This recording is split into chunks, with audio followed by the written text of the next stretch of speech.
శ్రీకాకుళం జిల్లా ఇచ్చాపురం వైసీపీలో డబ్బుల పంచాయతీ మొదలైంది. ప్రచారంలో దంపతులు పీరియా విజయ, సాయిరాజు దూసుకుపోతున్న ఖర్చు కోసం డబ్బులు ఇవ్వడం లేదంటూ కార్యకర్తల అసహనంతో ఉన్నారు.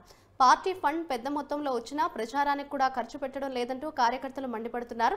నామినేషన్లే ప్రారంభం కాలేదు, ఇప్పటి నుంచే ఖర్చు పెట్టుకుంటూ పోతే ఎన్నికల సమయానికి ఏమీ మిగలదని సాయిరాజు వర్గీయులు అంటున్నారు. ఇక టీడీపీ కంచుకోటలో జెండా పాతాలంటే భారీగా డబ్బు ఖర్చు పెట్టాల్సి ఉంటుందని చెబుతున్నారు.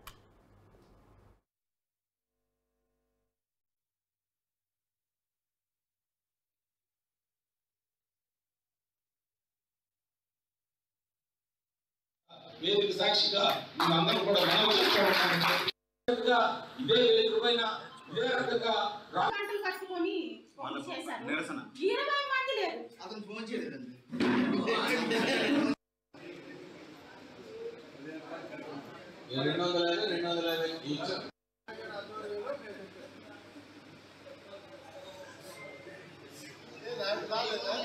వీళ్ళందరికీ కూడా కృతజ్ఞతలు తెలియజేయడానికి ఇవాళ మేము అందరం ముందుకు రావడం జరిగింది.